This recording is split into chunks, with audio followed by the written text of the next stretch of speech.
de la sesión de hoy día. Vamos a hablar del tema de ontogénesis, que está en el temario del ENAO. Bien, me confirman por favor todos si se escucha igual bien mi voz, se escucha y se ve bien para continuar con seguridad. Ya, perfecto, excelente. Bien, vamos entonces a continuar. Ya hemos hablado extensamente del tema, miren que casi más de 2 horas, ¿no? Hemos demorado en el tema de un punto nomás. Y el resto de puntos son más cortos de lo que es el temario. El primer punto involucra un montón de subtemas. Ahora vamos a hablar específicamente ya de ontogénesis. Entonces, la ontogénesis es el proceso de formación, pues, de los dientes. Empieza aproximadamente en la semana 5 de vida intrauterina con la aparición del listón o lámina primitiva, que es un engrosamiento, como ven aquí, un engrosamiento del ectodermo, que ocurre tanto en la mandíbula como en el maxilar. El epitelio ectodermal se engruesa, forma varias capas, como aquí vemos, ¿no? Aquí hay varias capas, 2 capas, 3 capas, 4 capas, 5 capas, que es el engrosamiento de este ectodermo. Debajo de este ectodermo está el ectomesénquima. Entre estos dos tejidos forman los dientes. Cada diente va a tener una parte de ectodermo que deriva del ectodermo y otra parte que deriva del ectomesénquima. Es algo que se da entre diente y diente, ¿correcto? Ectodermo versus ectomesénquimo. Durante la semana 6, semana 7, ese listón primitivo a su vez va a dar 2 listones o láminas.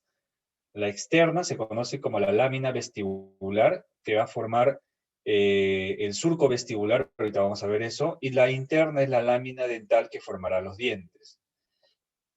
Dichos eventos ocurren tanto en la mandíbula como en el maxilar. Entonces, la lámina dental por dentro y la lámina vestibular que está por fuera. En este corte sagital de una mandíbula, o maxilar también puede ser, tenemos las 2 láminas, la lámina dental, de la cual se formarán los dientes, y la lámina vestibular, que poco a poco va a ir creciendo esta lámina vestibular, pero a diferencia de la lámina dental que formará algo, la lámina vestibular, sus células van a morir por un proceso biológico llamado apoptosis o muerte celular programada. Entonces la lámina vestibular va a morir y va a dejar un espacio que viene a ser el surco vestibular. Es ese surco que separa los labios del maxilar y mandíbula, que todos nosotros podemos palparlo. Ese espacio que forma el fondo de surco, eso es el surco vestibular. Pero al inicio, la mandíbula y maxilar y los labios, todo estaba unido por una lámina de tejido, de células, que por apoptosis dejó un espacio que es el surco vestibular. Salvo en algunas partes. Si ustedes recorren todo su maxilar o mandíbula, van a ver que el surco se interrumpe en unas zonas. Es un tejido remanente que evidencia que ahí hubo antes un tejido que cubría y unía maxilares con los labios. Esas zonas donde persiste algo de la lámina vestibular son los frenillos. Esos frenillos es lo que persiste ahí en esas zonas, bueno, genéticamente programado, porque todos tenemos frenillos, y en esas zonas pues la lámina vestibular no desapareció completamente, quedaron los frenillos. Pero en el resto del surco está, pues no hay lámina, ¿viste? Un espacio vacío. Entonces, los remanentes, lo que quedó de la lámina vestibular está en los frenillos que tenemos tanto en maxilar como mandíbula. Acá está, ya está el surco, aquí miren, ya quedó el espacio, el surco vestibular, y aquí están las etapas del desarrollo de cada diente, ¿no? La etapa de brote, casquete, o caperuza, campanas, corona y formación de raíz. Eso es lo que vamos a ver ahora en esta teoría. Brote o yema, casquete, campanas, corona y formación de raíz. Todos hemos revisado alguna vez esto, inclusive lo hemos visto en láminas histológicas, en las cátedras de embriología. Entonces, el brote o yema es el primer estadio de desarrollo del diente. Se evidencia a partir de la 8ª semana de vida intrauterina, en los primeros dientes que llegan a brote, en la 8ª semana, empiezan a evidenciarse.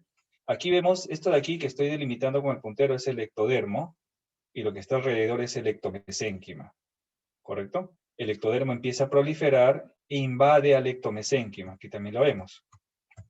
Acá está, el ectodermo empieza a proliferar e invade al ectomesénquima que está por debajo. El ectomesénquima es invadido por este ectodermo, pero llega un punto en que el ectomesénquima ya no quiere seguir siendo invadido, sino que se condensa sus células aquí e impiden que el ectodermo siga invadiendo en este sentido. pero el ectodermo quiere seguir penetrando el ectomesénquima, entonces comienza a proliferar un poco por acá, un poco por acá. Y es así que va a proliferar un poco hacia los lados, ya no en sentido axial, ¿no? Si vemos esta foto, en sentido axial, sino prolifera hacia los lados. Y este ectodermo va a adquirir otra forma, ya no va a ser así, de una forma de brote, una forma vertical, así, sino va a adquirir una forma de casco o casquete, porque ya no prolifera en sentido axial, sino prolifera hacia los lados. Debido a que el ectomesénquima se condensa más aquí en el centro, y por eso es que no puede seguir ahí proliferando de forma libre este ectodermo. Y pasamos al estadio siguiente, estadio de casqueto caperuza, que empieza a evidenciarse los primeros dientes que llegan aquí en la 9ª semana de vida intrauterina. Igual, esto de aquí es ectodermo, y todo esto de aquí es ectomesénquima. En el estadio de casquete ya el germen dentario en desarrollo ya tiene nombres, tiene algunas células que empiezan ya a aparecer. El proceso de diferenciación celular o histodiferenciación se empieza en el estadio de casquete. Aquí empiezan con la aparición de algunas células. Por ejemplo, de rojo están las células que derivan del ectodermo y de negro, 4 y 5, lo que deriva del ectomesénquima. Entonces el epitelio externo son estas células de acá, ectodermales que están por este lado y también las que están por este lado. Epitelio interno son estas células de acá, epitelio interno, de las cuales se va a originar los ameloblastos que forman el esmalte. Y el retículo estrellado son estas células de acá. ¿Qué importante hay de estas células? Que del epitelio interno se originan los ameloblastos, que forman el esmalte. El esmalte entonces deriva del ectodermo, porque el epitelio interno es ectodermo. Todos los tres números primeros, 1, 2 y 3, son ectodermo. En conjunto, estas tres células ectodermales forman lo que se denomina el órgano del esmalte, u llamado también órgano dental. ¿Correcto? Órgano del esmalte y órgano dental, formado por epitelio interno, externo y retículo estrellado. La papila dental, es esto de acá, va a formar la pulpa y la dentina, es ectomesénquima, y el saco o folículo dental, al saco también se le llama folículo dental, forma el periodonto de inserción. El periodonto de inserción, es decir, cemento, hueso y membrana periodontal. Todo lo que deriva está aquí en este cuadrito. Entonces el epitelio interno, ectodermo, origina meloblastos que formará el esmalte derivado ectodermal. Papila dental forma odontoblastos que forman dentinas, células de la pulpa que forman la pulpa, ectomesénquima. Saco dental forma los osteoblastos que forman el hueso, los cementoblastos que forman el cemento y los fibroblastos que forman las fibras colágenas de la membrana o ligamento periodontal. Igual todo esto es ectomesénquima. Y este cuadrito está ahí en la presentación, en el video que he grabado, revísenlo. De aquí vienen bastantes preguntas, y entendiendo este cuadrito van a tener bastante para poder responder. El siguiente estadio del desarrollo del germen es el estadio de campana temprana. Campana temprana se determina la morfogénesis coronal, es decir, la forma de la corona. La forma de la corona se determina en campana temprana, el molde sobre el cual luego se deposita esmalte y dentina. Entonces, en campana temprana hay algunas estructuras que ya vienen de casquete. Por ejemplo, la papila ya apareció en casquete y continúa aquí en campana temprana. El saco dental ya se ve en casquete, también aquí en campana. El retículo estrellado, el epitelio externo, el epitelio interno, todo eso ya está en casquete. Pero ¿qué nuevo, qué de singular tiene campana temprana? El asa cervical. Esto se evidencia en campana temprana. El asa cervical está formada por epitelio externo por aquí y por epitelio interno por acá. Y aquí forman esta asa. Recuérdense de esto, el asa cervical es importante porque a partir de ahí, posteriormente, se va a formar una estructura llamada la vaina de Hewitt, que tiene que ver con la formación de la raíz. Todavía no, pero en unos minutos más hablaremos de eso. ¿Qué más aparece de singular en campana temprana? Aparece un tejido epitelial entre el epitelio interno y el retículo estrellado, que se conoce como el estrato intermedio. Ese estrato intermedio es importante porque va a producir una enzima, la fosfatasa alcalina, que interviene en la formación del esmalte también, juntamente con el ameloblasto que deriva del epitelio interno. El retículo estrellado es unas células que tienen capacidad hidrofílica, van a producir el ácido hialurónico. El ácido hialurónico absorbe agua, por eso las células del retículo estrellado, al absorber agua, su espacio intercelular, se encuentran entre ellas así separadas, tienen como prolongaciones como estrellitas. es el epitelio, es un tejido epitelial, es una de las singularidades de los epitelios, un epitelio que tiene separación, ¿no? Que es una de las excepciones, cuando se habla de tejido epitelial, una característica del tejido epitelial es que es cohesionado, pero este retículo estrellado, que es derivado epitelial, ese epitelio, es una de esas excepciones, en la cual hay separaciones y no están cohesionados como es la característica principal de los epitelios, una singularidad que encontramos acá. Y quizá lo más importante, característico de campada temprana, es que aparece el brote del diente permanente, como un apéndice a la campana temprana del deciduo. Este es el diente deciduo y este es el permanente que lo va a reemplazar. Por ejemplo, si este es el incisivo central inferior, este será el incisivo central inferior permanente. Si esta es la segunda molar decidua, esta será la segunda premolar permanente, ¿no? Las premolares reemplazan a las molares deciduas. Al comienzo, el brote del permanente, que también recibe el nombre de lámina sucesional, voy a ponerlo aquí en el chat, lámina sucesional. Lámina sucesional o brote del permanente está conectado a la campana del deciduo, pero luego se va a separar. Luego estas células van a desaparecer y el diente permanente va a estar al costadito. El permanente va a pasar por las mismas etapas que el deciduo. Es decir, va a ser brote, luego va a ser casquete, luego va a ser campana temprana, tardía. Todas las mismas etapas del deciduo, luego pasa el permanente al costadito. Entonces aparece el estrato intermedio, como le dije, son células ectodermales que secretan fosfatasa alcalina, que es una enzima que interviene también en la formación del esmalte. Acá está una campana temprana, acá está el brote del permanente, acá está el retículo estrellado, igual epitelio, estrato intermedio, epitelio interno, epitelio externo, el asa cervical o asa de Herwig, la papila, el saco que está acá. Algo importante aquí para ver, aparte de la campana que ya les mostré, es esta de acá, miren, acá está la lámina vestibular. La lámina vestibular, que aquí está cubierto de células que poco a poco por apoptosis van a morir y van a dejar este espacio que es el surco vestibular, salvo en la zona de frenillos. Este es el epitelio oral, todo esto aquí es el epitelio oral, ¿no? El epitelio oral. Campana tardía, la diferencia es, bueno, siempre hay similitudes. ¿Qué es de similitud? El epitelio externo, el retículo estrellado, pero hay diferencia bastante notoria. La gran diferencia es que ya aparecen las formas maduras, las formas finales de las células odontogénicas. Aparecen los odontoblastos, que producen ya la dentina, que antes fue predentina, que se clasificó en dentina. Aparecen ya los ameloblastos aquí, y ya la pulpa o la papila dental cambia de nombre y ahora se denomina pulpa dental en esta campana tardía.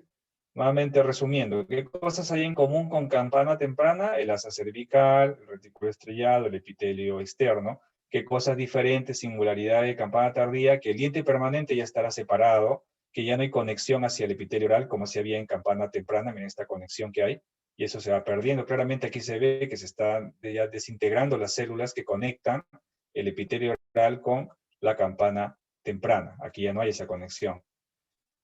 Entonces, cosas que ocurren en campana tardía, empieza la dentinogénesis, es decir, la formación de dentina, porque aparecen los odontoblastos, aquí está el amarillo, la formación ya de la dentina. Aparecen los ameloblastos, pero todavía no empiezan a formar esmalte. Esmalte formarán en la etapa siguiente, pero ya están los ameloblastos. Algo importante es que no aparecen de golpe todos los odontoblastos de la corona, ni todos los ameloblastos, aparecen poco a poco. La zona donde aparece primero es la parte más alta del diente, los bordes incisales o bordes cuspidios. Por ejemplo, este diente, por el molde que tiene, parece un premolar, ¿no? Un premolar de dos cúspides, bicuspidio, un premolar. Y ahí en las cúspides es donde primero se diferencian los odontoblastos que secretan su dentina y los ameloblastos. Si yo voy a la región cervical de esta corona, voy a ver que todavía por acá no hay ni odontoblastos ni ameloblastos, están los precursores. Pero poco a poco, esto que empezó aquí va a ir diferenciándose todas las células hasta que toda la corona del diente en formación ya esté llena de odontoblastos y de ameloblastos. Es paulatino, correcto, es paulatino. Pero ya en campana tardía ya empiezan a aparecer estas células. Aquí está una campana tardía, aquí está la dentina, Aquí está más claramente el retículo estrellado, estrato intermedio, ameloblastos, que todavía no forman esmalte, ya lo formarán, pero sí hay dentina, odontoblastos y la pulpa. Acá está la pulpa. Entonces, los odontoblastos secretan predentina. Esa predentina se va a calcificar y al calcificarse induce la diferenciación final del epitelio interno, que se diferencia en ameloblasto. Entonces, los odontoblastos secretan su predentina, que se calcifica, y esa calcificación, los ameloblastos al detectar que se ha calcificado la predentina, ya se diferencian completamente en ameloblastos. Este epitelio interno se diferencia en ameloblastos. ¿Y por qué? La nutrición de los ameloblastos y los odontoblastos, antes de ser ameloblastos y odontoblastos, la nutrición de estas células, antes de ser las formas ya finales, la nutrición de ellas depende de la papila, se nutren de acá. Se nutren. Los nutrientes llegan acá y llegan a estas células, también por acá, ¿no? Pero cuando ya hay un muro de mineral, es decir, aparece la dentina, ya los ameloblastos ya no pueden seguir alimentándose de la pulpa porque hay este obstáculo, un tejido mineralizado. Los nutrientes no pueden pasar por ahí. Entonces los ameloblastos tienen que ir en busca de nutrición y lo hacen migrando hacia afuera, dejando su esmalte como un producto de su trabajo, pero van migrando, moviéndose hacia afuera. ¿En busca de qué? En busca de la nutrición que está ya en la parte externa, por acá. Y ahí empiezan a migrar los ameloblastos. Esa migración que tienen los ameloblastos hacia afuera del centro del diente en formación se denomina migración centrífuga. Entonces los ameloblastos migran centrífugamente hacia afuera, dejando su esmalte aquí. Y los odontoblastos migran hacia adentro, se mueven hacia acá, hacia adentro. Esa migración del odontoblasto hacia adentro del centro del diente se denomina migración centrípeta. Entonces los odontoblastos migran centrípetamente y los ameloblastos migran centrífugamente, en busca cada uno de ellos de nutrición. Los ameloblastos migran así porque tienen que vivir, tienen que nutrir. Y ya la nutrición no la obtienen de acá, sino tienen que empezar ya a trabajar formando su esmalte y migrando centrífugamente. Y los odontoblastos tienen el recorrido inverso. ¿Correcto? El estadio final de la odontogénesis es la corona oposición, ya la formación final de la corona. Se ve a partir del 5º mes de vida para los primeros dientes que llegan a esta etapa. Se forma activamente esmalte y dentina, pero ojo con la dentina. La dentina empezó a formarse en campana tardía. La dentinogénesis empezó en campana tardía. Ahí empezó. Pero la odontogénesis, la dentinogénesis, la formación de la dentinogénesis empezó en campana tardía, la dentinogénesis. Pero la amelogénesis o formación de esmalte recién va a empezar en corona. Ojo con eso, el ameloblasto, si bien es cierto, ya aparece en corona, perdón, en campana tardía aparece el ameloblasto, pero todavía no empieza a formar esmalte. El esmalte, el ameloblasto, amelogénesis empieza en corona, recién ahí. La dentinogénesis sí, en el estadio anterior. Entonces aquí en el estadio de corona ya está la pulpa establecida, está más cantidad de dentina, lo amarillo es la dentina, y empieza a formarse el esmalte por los ameloblastos, que son estas células de color azul que están acá. Entonces acá están los odontoblastos, acá están los ameloblastos, acá está el esmalte y acá está la dentina de amarillo. Y acá está la pulpa. Y acá está el asa cervical o asa de Herwig, que ahorita vamos a ver en qué interviene. Aquí está, miren aquí, ¿no? Este es el borde lingual de este diente, este es su borde incisal y esta es la parte vestibular. Por la forma que vemos aquí, nos hace parecer que es un incisivo inferior, ¿no? Por la forma bien aguda de su borde incisal, un incisivo inferior. Correcto, la parte del cíngulo, la parte lingual, esto va a ser la cara lingual y esto de acá va a ser la cara vestibular, un incisivo. Acá está la pulpa en formación. Ahí vemos otro diente ya más desarrollado, su esmalte, lo oscuro, la dentina lo más claro, los odontoblastos aquí, la pulpa acá en el centro. Y aquí miren los ameloblastos, ¿no? Células bastante altas, cilíndricas altas son estos ameloblastos. Más cerca, acá está la pulpa, acá están los odontoblastos, acá está la dentina, predentina, dentina, acá están los ameloblastos, el límite amelodentinario, y encima estarán el esmalte y acá estarán los ameloblastos. Mucho más cerca, acá están la pulpa, acá están los odontoblastos, con su fibrilla de Tomes, que llega hasta el límite amelodentinario, esmalte, ameloblastos. Cuando completa la formación de toda la corona, recién empieza la formación de la raíz. ¿Correcto? Para que se forme la raíz, primero tiene que formarse toda la corona del diente. Toda la corona. Entonces aquí vemos que ya la corona se formó. Todo lo negro es esmalte, todo lo de color azul es dentina. Lila, ¿no? Color lila es dentina. Entonces ya se formó este canino. Claramente se ve que es un canino.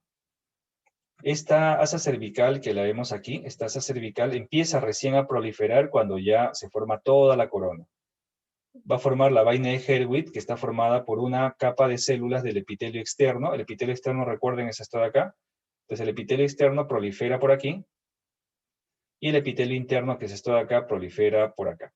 Entonces la vaina de Herwitz va a tener dos hileras de células, una del epitelio interno y otra del epitelio externo. Y si recordamos, el epitelio interno y el epitelio externo son derivados ectodermales. Entonces, la vaina de Herwitz se forma a partir de la proliferación del epitelio interno de aquí y la otra capa del epitelio externo, el amarillo. Las dos capas es la vaina de Herwitz, que se forma a partir del asa cervical, ¿correcto? Una línea celular es epitelio interno, la otra epitelio externo, ectodermo. Esta vaina de Herwitz dirige el molde de la raíz, la forma de la raíz. ¿Cómo así, no? O sea, la vaina de Herwitz, la vaina de Herwitz va a migrar así, ¿no? Si migra de forma cónica, la raíz va a tener esta forma, ¿no? Forma cónica, así. En cambio, si la vaina se curva, por alguna razón se curva, esa vaina, ese molde, va también a hacer que la raíz sea curva. Entonces, la vaina de Herwitz determina la forma que va a tener la corona. Perdón, la forma que va a tener la raíz del diente. La forma que va a tener la raíz del diente. Dependiendo cómo migre, la raíz puede tener forma cónica o forma medio alterada, medio curva por algún tipo de razón. Entonces, la vaina de Herwitz tiene una función, formar el molde de la raíz. No forma la raíz lo forma la dentina y el cemento. La dentina radicular formada por los odontoblastos y el cemento formado por los cementoblastos. La vaina induce a que estas células aparezcan. La vaina induce a que aparezcan los odontoblastos por un lado y los cementoblastos del saco dental por el otro lado. ¿Correcto? Induce a que estas aparezcan y cuando cumple esa función ya la vaina desaparece. Regresiona, muere, y algunos remanentes de ellas quedan en el periodonto con el nombre de los restos de Malassez. ¿Correcto? Entonces la vaina no forma la raíz. Otra cosa diferente es ser el molde que guíe la formación de la raíz. No forma la raíz. Esta vaina, por un lado, como le digo, induce por acá a que se formen los odontoblastos radiculares y por el otro lado a que aparezcan los cementoblastos. Pero la vaina, como vemos aquí, se va disgregando, va desapareciendo, va muriendo, pero por un lado ya se formó la raíz de dentina y de cemento. Y los remanentes que quedan de la vaina reciben el nombre de los restos de Malassez. Entonces la vaina de Herwitz determina el límite cemento-dentinario. Aquí vemos la formación de la raíz. Vemos acá una raíz claramente, un diente uniradicular de forma cónica. La vaina sigue migrando hasta que se cierra el ápice. Y aquí tenemos que en algunos dientes la vaina da unas proyecciones hacia la parte interna que se conocen como diafragmas epiteliales de Herwitz o lengüetas epiteliales. ¿Ya? Los diafragmas epiteliales de Herwitz, o también llamadas lengüetas epiteliales. Lengüetas epiteliales. Es lo mismo, ¿ya? Lengüeta epitelial o diafragma epitelial. ¿Qué cosa me determina el diafragma epitelial o lengüeta epitelial? El número de raíces. ¿En qué dientes aparecen diafragmas epiteliales? En los dientes que tienen genéticamente programado tener más de una raíz. En el canino de acá no aparece porque el canino es un diente que usualmente, salvo excepciones, por ahí hay rarezas que aparecen con dos raíces, pero usualmente tiene una sola raíz. Pero no todos los dientes tienen genéticamente esa información. Las molares, las premolares, presentan más de una raíz y en esos dientes aparecen los diafragmas epiteliales. Diafragmas epiteliales. ¿Correcto? Entonces, los diafragmas epiteliales, o llamados también lengüetas epiteliales, me determinan el número de raíces. Aparecen 3 diafragmas, acá se van a aparecer 3 raíces. Aparecen 2 diafragmas, aparecen aquí 2 raíces. Una alteración relacionada con la formación de la raíz, por ejemplo, es la dislaceración. Las dislaceraciones son raíces curvas. Cuando la vaina, por alguna razón, pierde su eje normal, se curva y aparecen raíces curvas. Otra alteración a nivel de la raíz viene a ser la raíz, el taurodontismo. ¿Qué cosa es el taurodontismo? El taurodontismo se origina, por ejemplo, cuando estos diafragmas epiteliales no se aparecen aquí en la zona del fondo del piso cameral, sino aparecen muy apicalmente. Imagínense, ¿no? Que el diafragma, en lugar de aparecer aquí para formar las raíces, apareció muy apical. Esa persona va a tener una gran cámara pulpar, ¿no? Una gran cámara pulpar con raíces cortas, porque el diafragma apareció muy apicalmente. Esa alteración en la aparición tardía del diafragma epitelial recibe el nombre de taurodontismo, ¿no? El taurodontismo. Bueno, finalmente, la odontogénesis presenta varios procesos biológicos. El proceso biológico llamado iniciación, que se da al inicio cuando estamos en el listón primitivo, lámina dental inicial. Ahí ocurre la liberación de moléculas del epitelio ectodermal al ectomesénquima y del ectomesénquima al epitelio ectodermal. Hay interacción entre ellos y se produce poco a poco el desarrollo del diente en formación. Luego el estadio de brote o yema, donde hay proliferación como mecanismo biológico principal. Luego el estadio de casquete o caperuza, donde también hay proliferación, aumento de tamaño, y empieza el proceso de histodiferenciación, con la aparición del epitelio interno, externo, retículo estrellado. Empieza el proceso. En campana temprana se determina la forma de la corona, y en la campana tardía ya el proceso de histodiferenciación empieza a concluir, porque ya aparecen las formas definitivas de las líneas odontogénicas. Aparecen los ameloblastos, aparecen los odontoblastos. En campana tardía también empieza el proceso de dentinogénesis. Eso es histodiferenciación. Y en el estadio de corona o aposición, el proceso biológico es la aposición, es decir, la secreción de capas de contenido, de sustancia una encima de la otra, y la mineralización, que es otro proceso biológico, que no solamente se da en el esmalte o la dentina, también se da, como sabemos, en los tejidos mineralizados como el hueso, por ejemplo, ¿no? Que también tiene un proceso de mineralización en los huesos. Entonces, estos son algunos procesos biológicos, los que se dan en la odontogénesis. Adicionalmente hay la apoptosis, que se da, por ejemplo, en la formación del surco vestibular, que lo repetí varias veces. La apoptosis también es un proceso biológico. La migración celular también es un proceso biológico, que bueno, se puede dar acá en la odontogénesis, pero de una forma bastante limitada, porque migran ciertamente de forma centrípeta y centrífuga las células, pero migran en un radio muy corto de espacio, ¿no? La migración celular se da como tal cuando las células migran trayectos más largos en el cuerpo, pero también es un mecanismo biológico, no implicado directamente pues en la odontogénesis, la migración, pero sí en otros procesos biológicos de desarrollo embrionario. Entonces, estos son los procesos biológicos característicos en cada etapa de la odontogénesis. Vamos a ver aquí algunas preguntas sobre este tema. Dice acá, ¿no? Durante la odontogénesis, las células del órgano del esmalte que participan en el proceso de inducción son las de... ¿Cuáles son las células del órgano del esmalte? Que le dije que el órgano del esmalte estaba formado por células. ¿Cuáles células del órgano del esmalte son las más importantes de estas y que participan pues en la inducción del resto de células? ¿Cuáles de las que están ahí? ¿Cuál quieren que sea? No, muy bien, ¿no? Como dice Brenda, como dice Rosángela, el epitelio interno, así es. ¿Qué proceso biológico, muy bien, Mariana también, qué proceso biológico no está implicado en el desarrollo del diente? Justo tiene que ver con la última diapositiva que mostré. ¿Cuál proceso biológico no está implicado en el desarrollo del diente? No está.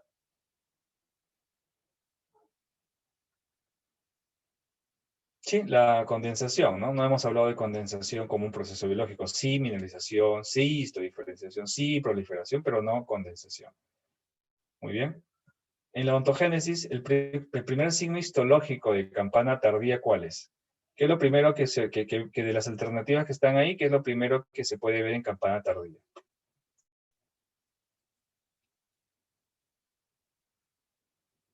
El Brenda nos dice la A, ¿están de acuerdo todos?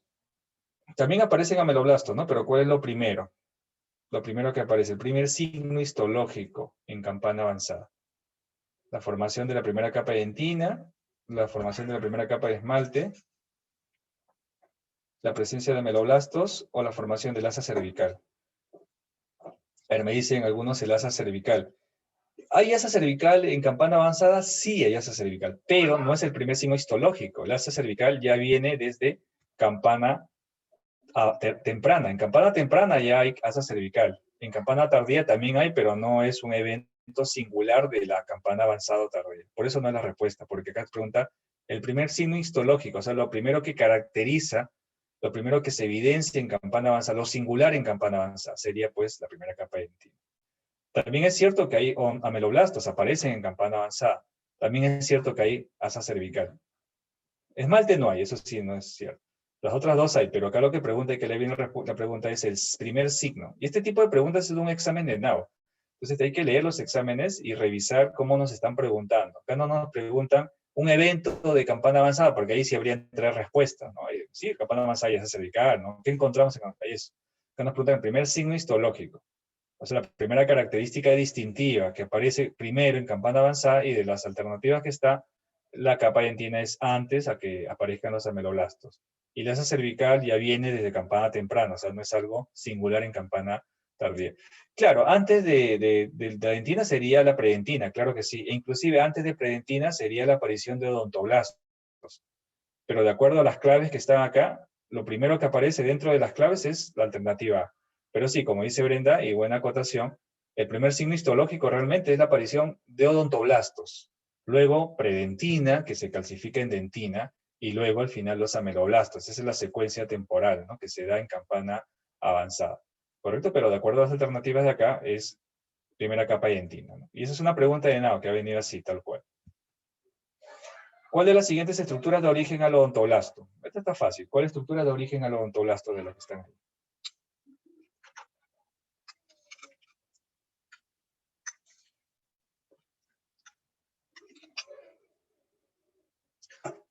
Claro, la C, ¿no? La papila dental, ¿no? La papila dental. Muy bien.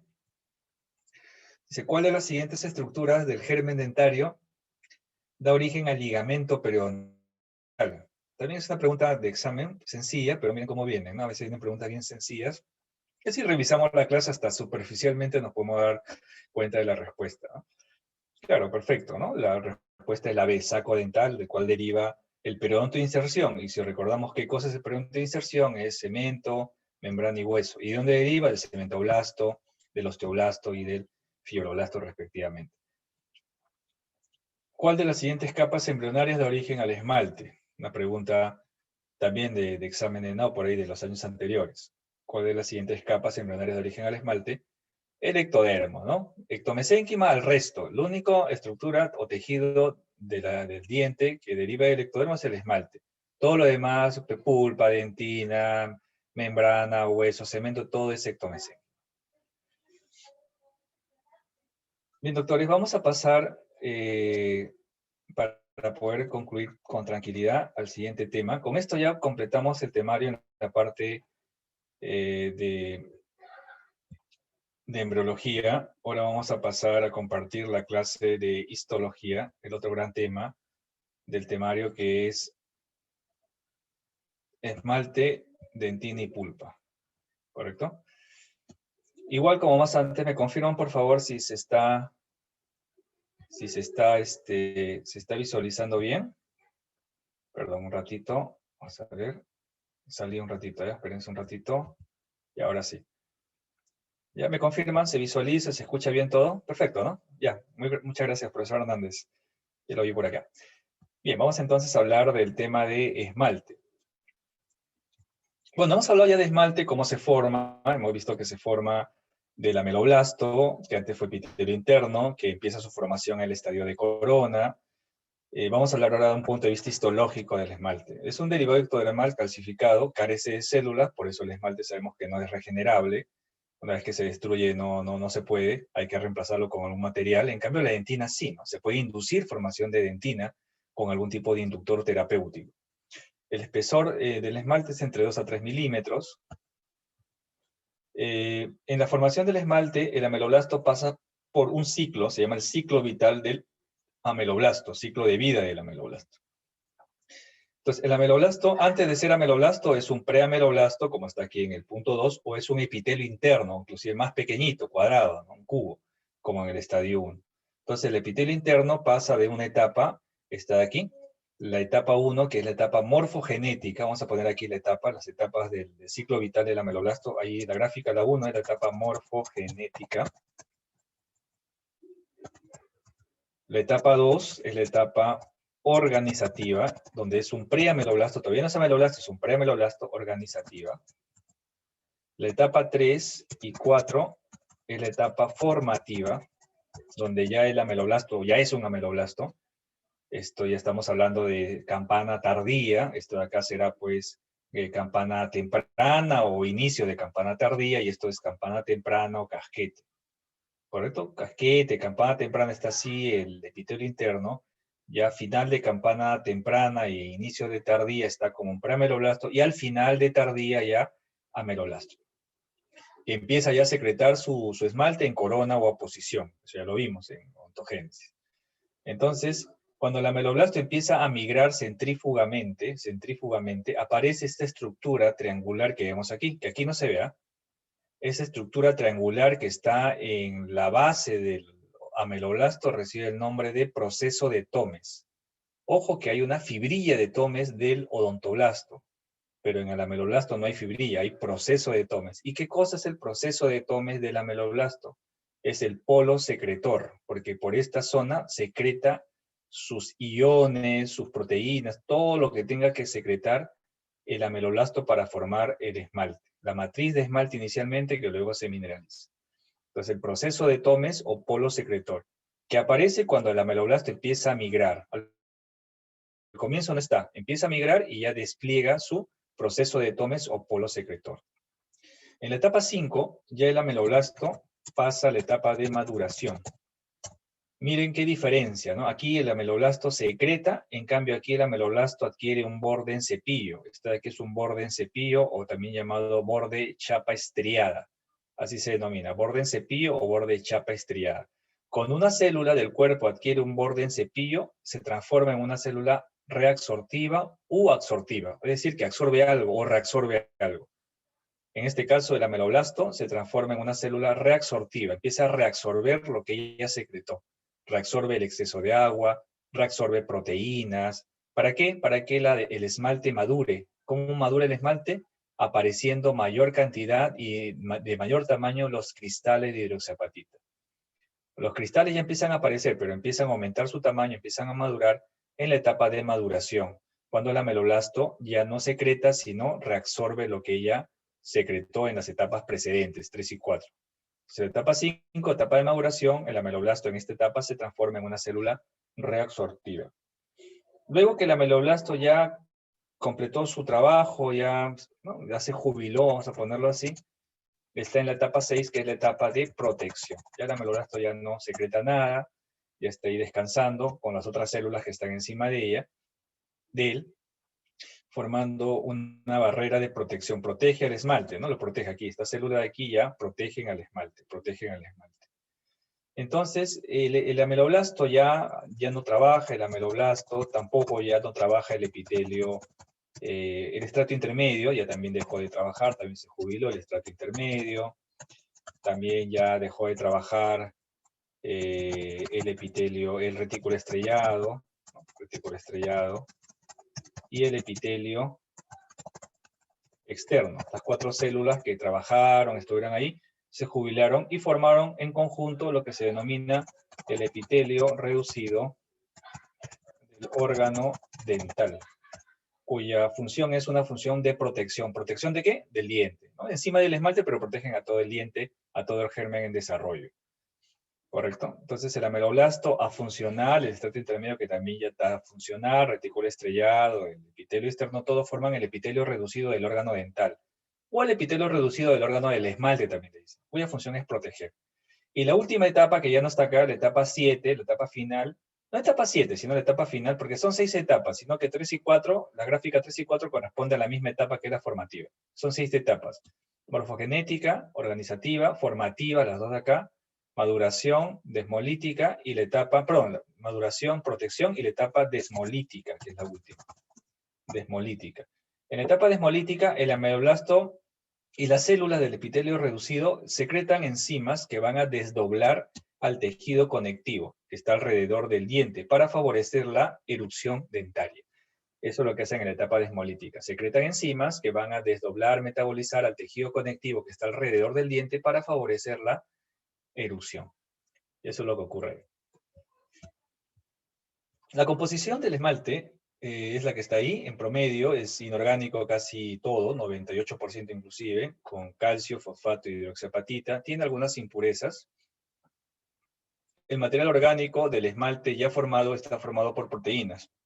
La proteína que se encuentra en el esmalte ya formado se denomina enamelina. La enamelina es la proteína que encontramos en el esmalte ya formado, como el de nuestros dientes, y su contenido es mínimo, ¿no? 0.36, encontrar algunos hasta 2% le dice, ¿no?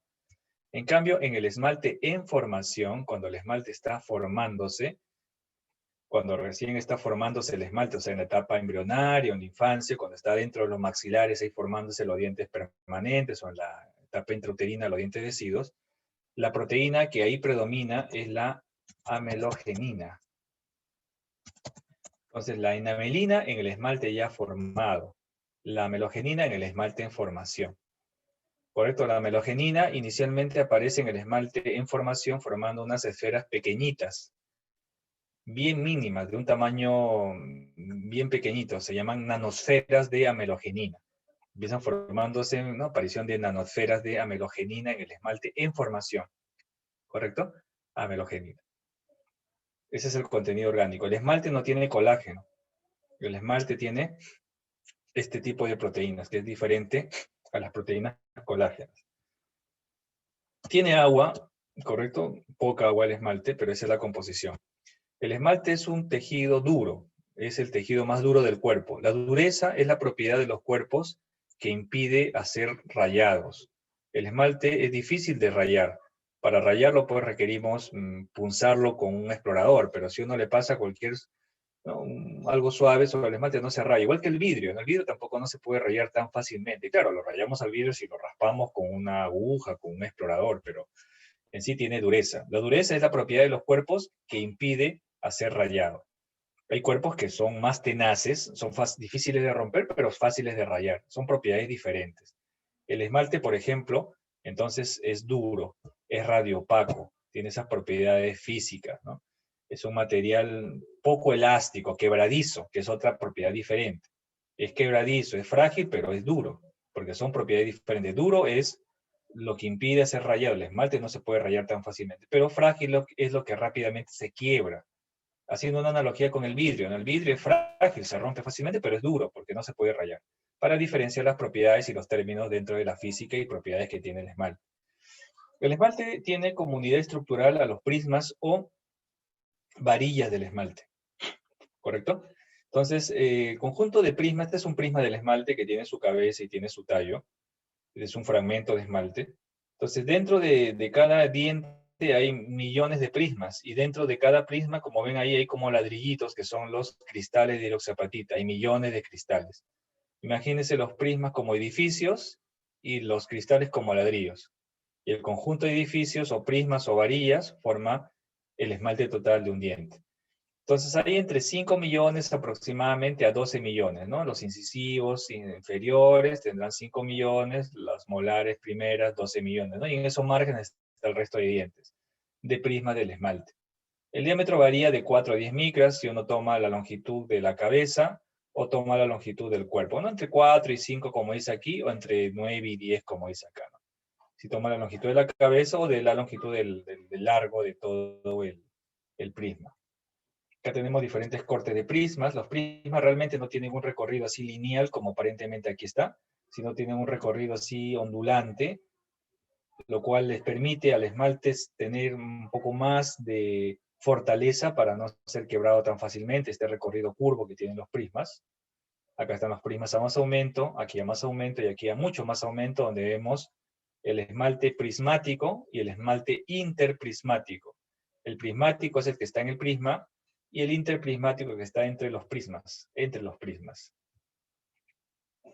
Bueno, acá en la diapositiva dice matriz, ¿no? Gruesa capa de matriz o esmalte interprismático, que es lo que está aquí como MI, ¿no? Que es justo lo que señalamos, estas zonas de acá.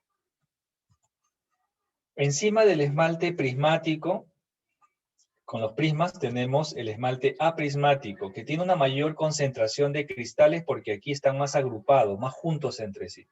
El esmalte aprismático lo encontramos en la superficie de los dientes deciduos y en un porcentaje variable en los dientes permanentes. ¿Correcto? Es un esmalte que se va desgastando en el tiempo porque tiene un grosor de unas 30, 40 micras, es delgadito, se va desgastando en el tiempo. ¿Correcto? Las unidades estructurales secundarias del esmalte son las que están aquí, ¿no? En todo el espesor del esmalte tenemos las estriaciones transversales y las estrías de Rexius. Estriaciones transversales y estrías de Rexius. Estriaciones transversales y estrías de Rexius. En todo el espesor del esmalte. ¿Qué cosas son las estriaciones transversales? Acá tenemos prismas del esmalte, están en esta longitud, en este recorrido, en esta longitud. Vamos a ponerlo más aumento. Ahí podemos ver los prismas y si se dan cuenta, entre los prismas hay unas pequeñas líneas, así en este sentido, como el de la manito que he puesto aquí. Esas son las estriaciones transversales. O sea, los prismas tienen este recorrido, así son prismas, y las estriaciones las bisecan, ¿no? Son perpendiculares, tangenciales a estos prismas. Pero ¿qué cosa me indican estas estriaciones transversales? Me indican el ritmo diario de producción de esmalte por parte del ameloblasto. Es decir, la cantidad de esmalte que produjo un ameloblasto yo lo puedo saber viendo las estriaciones transversales. O sea, de aquí a acá produjo en un día, de aquí a acá en el siguiente día y así sucesivamente. Igual acá, ¿no? Cada línea es lo que es la separación entre la producción de esmalte de un día a otro día, de un día a otro día. Entonces las estriaciones transversales me indican el ritmo diario de producción de esmalte por parte del ameloblasto, Las estrías de Rexius se denominan, perdón, vamos a retroceder aquí, ya.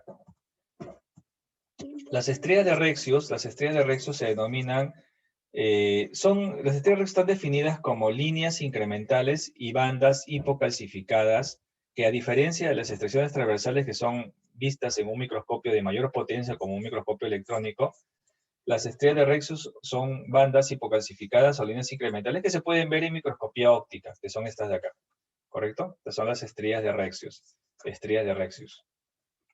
Vuelvo a repetir, las estrías de Rexius son líneas incrementales y bandas hipocalcificadas. Líneas incrementales y bandas hipocalcificadas que se encuentran en el esmalte. Lo vemos aquí, ¿correcto? Aquí está. Este de acá es el límite amelodentinario. Esta es la dentina que veremos en un momento más. Entonces, la línea neonatal de Rexius, ¿qué cosa es? Es una estría de Rexius más marcada, más notoria. Es una estría de Rexius más marcada, más notoria. ¿Correcto? Que la vamos a ver en los dientes que tienen una parte de su formación del esmalte antes de nacer y una parte después de nacer. Cuando ocurre el trabajo de parto, el nacimiento, como ustedes saben, hay cambios bastante dramáticos en la fisiología del ser humano.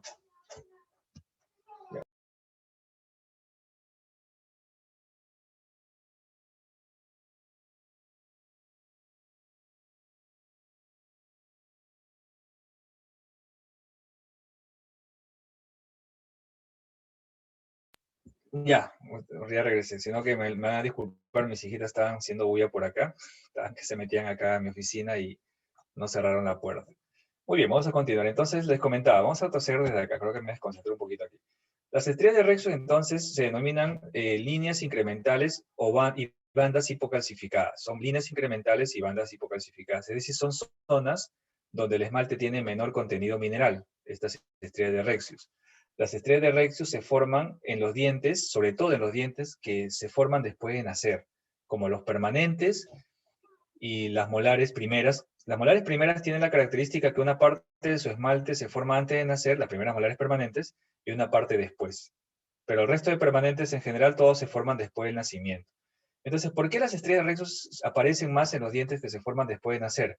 Porque justamente el ameloblasto y el ser humano en general, después de nacer, tiene muchas más variables que pueden perjudicar su vida.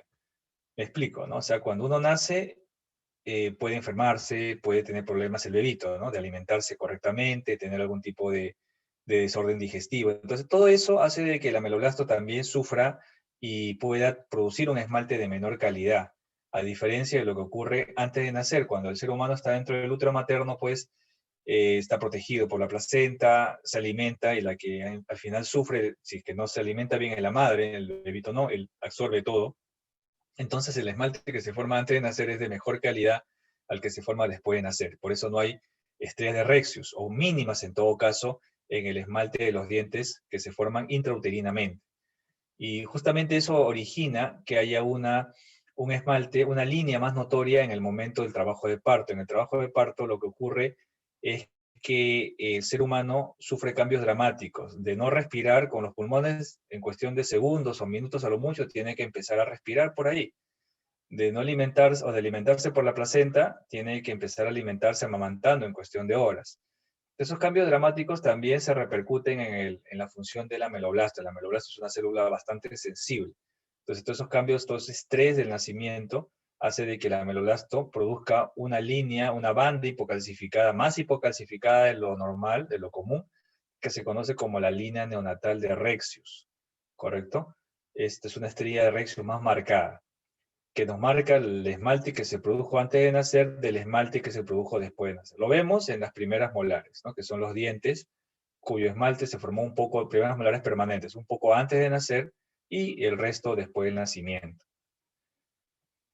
Las estructuras externas del esmalte son tres. Encontramos la línea de imbricación, los periquematíes y las laminillas. La línea de imbricación y periquematíes son estructuras que se encuentran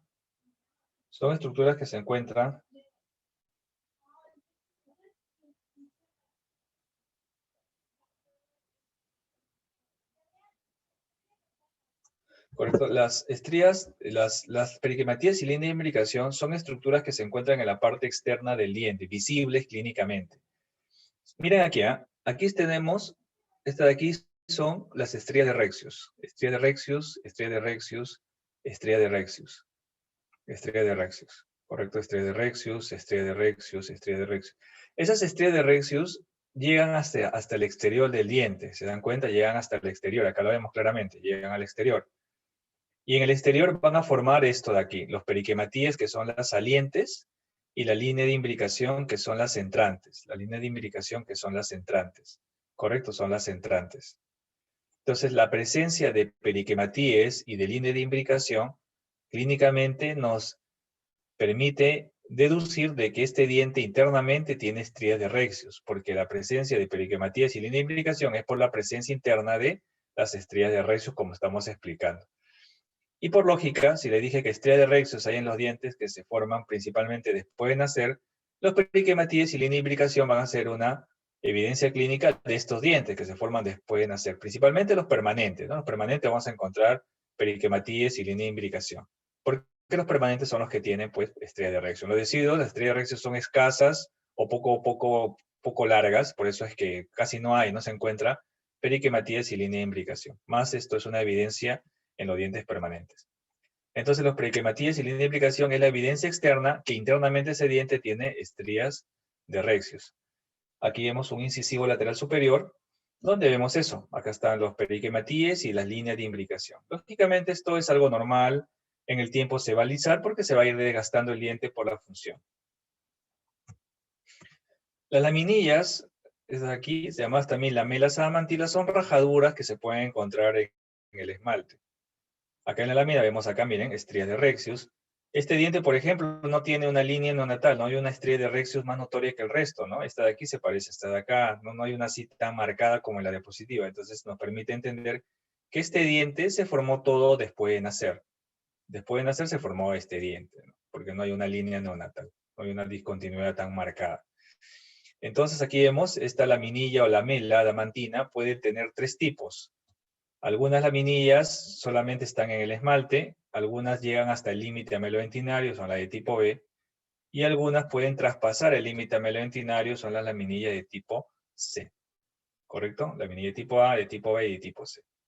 Las laminillas o rajaduras o lamelas adamantinas se ubican principalmente, la evidencia está que se encuentran principalmente en los fondos de fosas y fisuras. Ahí encontramos mayor cantidad de molares permanentes. Ahí encontramos posteriores, molares permanentes. encontramos principalmente laminillas o lamelas adamantinas, las rajaduras ahí en los fondos de fosas y fisuras. Finalmente, para concluir este tema de esmalte, las estructuras histológicas que se encuentran en la zona interna del esmalte. O sea, entonces, en la parte interna del esmalte encontramos los penachos del esmalte y los usos adamantinos. Vamos a hacer un dibujito aquí. Vamos a ayudarnos de la aplicación que tiene aquí el PowerPoint, esto de acá.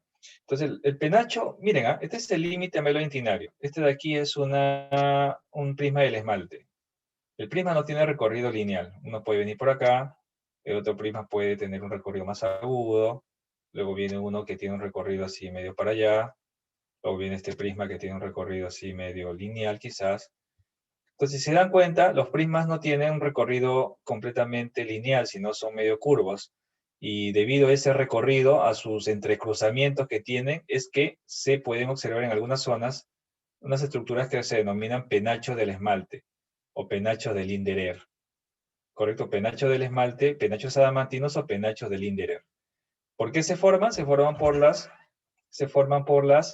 por el entrecruzamiento de los prismas del esmalte. Los prismas del esmalte se entrecruzan entre ellos y por eso es que se forman los penachos del Linderer. ¿Correcto?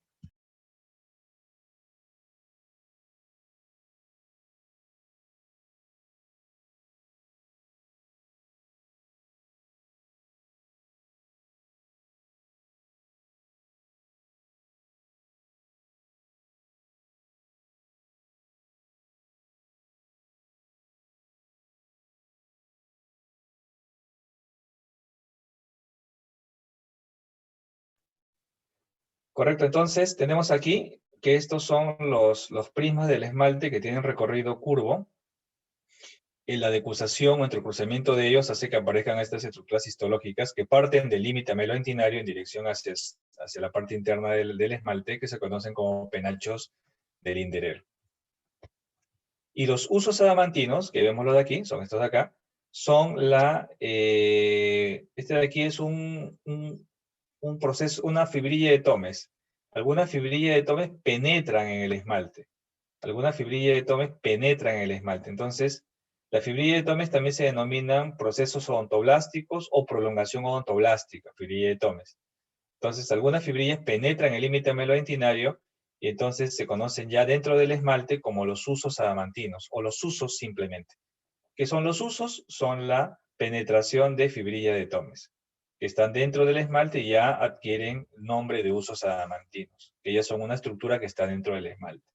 ¿Correcto? Esos son los usos adamantinos. Finalmente, el esmalte tiene alteraciones, porque el esmalte, estas alteraciones se relacionan con las etapas de secreción del esmalte. El esmalte tiene 3 etapas en su formación. Primero, se secreta la matriz, secreción. Esa secreción se da en la etapa formativa, que vimos del ciclo vital del ameloblasto. Luego viene la etapa de mineralización. Donde aparecen ya los cristales de hidroxiapatita, mineralización. Y luego ya viene la etapa de maduración, donde los cristales aumentan de grosor, aumentan de tamaño. Entonces, un esmalte que no se secretó de forma adecuada, que es más delgado del que debería ser, se dice que es un esmalte hipoplásico. Un esmalte que no tiene contenido mineral adecuado, apreciable, tiene pocos cristales, es un esmalte hipocalcificado o hipomineralizado. Y un esmalte que no maduró, que no tuvo sus cristales del tamaño correcto, tiene cristales, pero estos no crecieron lo suficiente, dejando pues tejido orgánico entre ellos, y debilidad, es un esmalte hipomaduro. Son 3 etapas diferentes que pueden combinarse. Puede ser un esmalte hipoplásico y a la vez hipomaduro. O puede que el esmalte tenga el tamaño correcto, pero apenas empieza a estar en boca, se empieza a desgastar, a desmoronar. O sea, no es hipoplásico, pero sí es hipocalcificado y hipomaduro. ¿Correcto? Hay clasificaciones de esto, ya es parte de la patología, lo que son las amelogénesis imperfectas, diversas, con a veces herencia mendeliana, ¿no? Porque se hereda de padres a hijos en muchos casos, aunque también hay de aparición nueva, de novo, si se denomina. Entonces, hay combinaciones diversas, pero aquí estamos viendo de forma general algo que seguramente van a ver si está en el temario, en el tema de patología. Entonces, hipoplasia del esmalte o adamantina, alteración en la secreción, que es la primera fase. Hipocalcificación, alteración en la mineralización. Hipomaduración, alteración en la maduración, que son las etapas de la amelogénesis y sus correspondientes patologías asociadas a cada etapa. Bien, a ver esta pregunta de aquí dice, ¿no? Es la etapa de la amelogénesis en la que el ameloblasto tiene capacidad absortiva. ¿Cuál será la etapa de la amelogénesis donde el ameloblasto tiene capacidad absortiva? ¿Cuál será ahí la clave?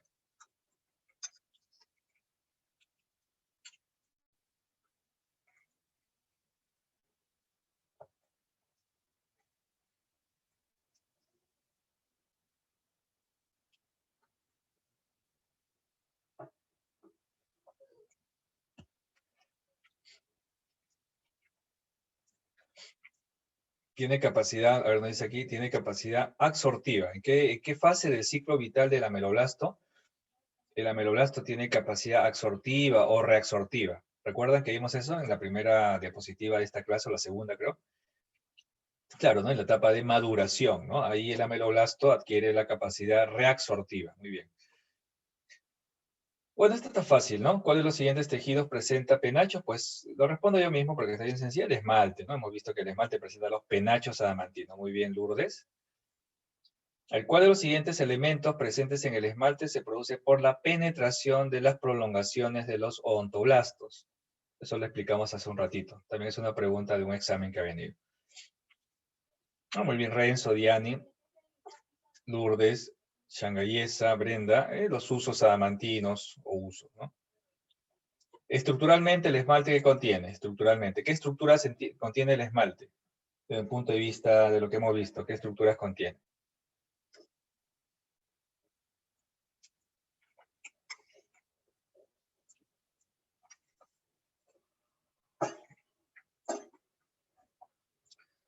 Sí, presenta prismas y penachos, ¿no? Presenta prismas, la D, ¿no? Prismas y penachos.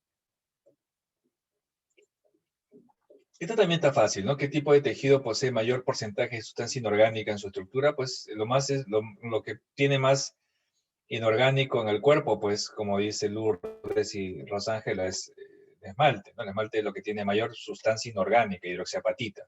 Después viene la dentina y luego el hueso y el cemento, ¿no? Bien, vamos a completar esta parte de histología hablando ahora de pulpa y dentina. Bien, la pulpa y la dentina, como vimos en la clase de ontogénesis, se deriva del ectomesénquima y se deriva de la papila dental, ¿correcto? La pulpa adquiere su nombre en campana tardía y la dentinogénesis también empieza a formarse en campana tardía, como vimos en la clase respectiva. Entonces hablaremos primero de la pulpa. La pulpa es un tejido conectivo laxo. Los tejidos conectivos es un tipo de tejido que hay en el cuerpo. Los tejidos en el cuerpo, los tejidos fundamentales son 4. El tejido epitelial, el conectivo, el muscular y el nervioso. Todos los órganos tienen en mayor o menor proporción estos 4 tejidos. Todos los órganos. Bueno, con algunas excepciones, pero por ejemplo el estómago. El estómago tiene una parte que es epitelio, una parte que es conectivo, una parte que es músculo, una parte que es nervio. Tiene todo. Igual la pulpa también tiene, dentro de la pulpa hay algo de tejido nervioso, hay vasos sanguíneos, hay, bueno, no hay músculo, en la pulpa no hay músculo, pero sí hay tejido nervioso. Pero en sí la pulpa es un tejido conectivo, básicamente conectivo, porque presenta este tejido en toda su extensión. Y el tejido conectivo se divide en varios tipos y subtipos, dependiendo del elemento que predomina.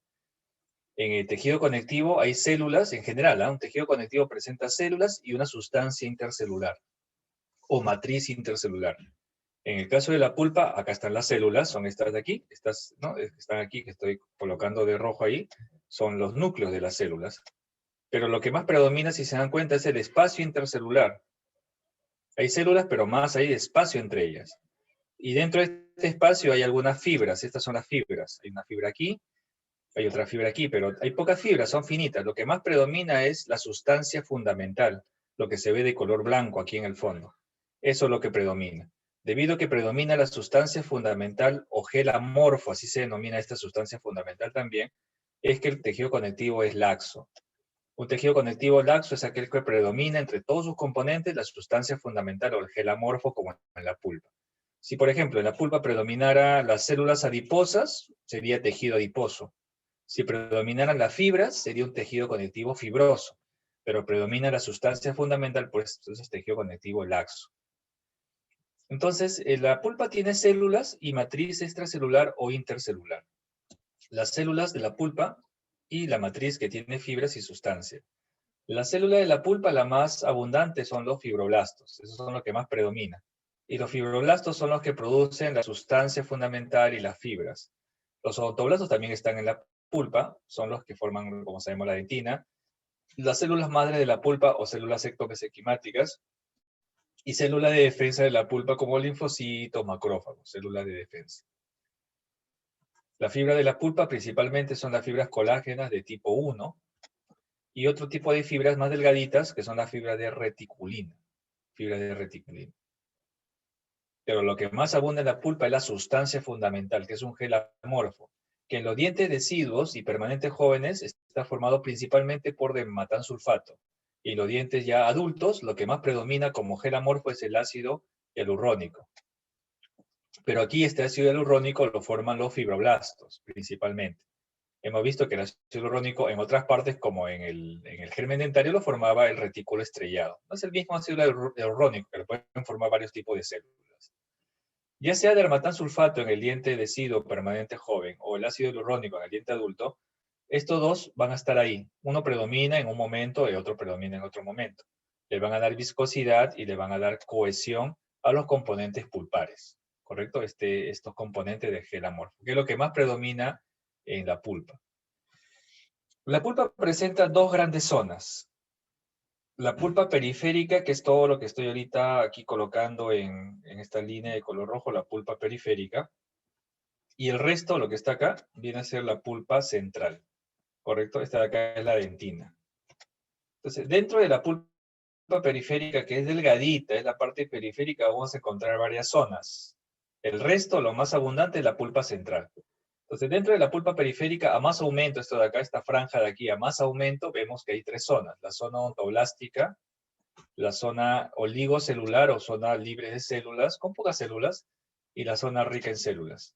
Igual aquí, ¿no? La zona ontoblástica, la zona oligocelular y la zona, nuevamente, rica en células, que es la de acá, ¿no? La zona ontoblástica, tenemos allá los odontoblastos. Acá tenemos dos imágenes de odontoblastos de la raíz y de odontoblastos de la corona. En la raíz, los odontoblastos son células cilíndricas y sus núcleos, si se dan cuenta, son núcleos que están más o menos en una misma línea. En cambio, y son células cilíndricas, en cambio los odontoblastos de la corona son cilíndricas más altas y sus núcleos, como ven aquí, tienen diferentes ubicaciones, están en diferentes niveles.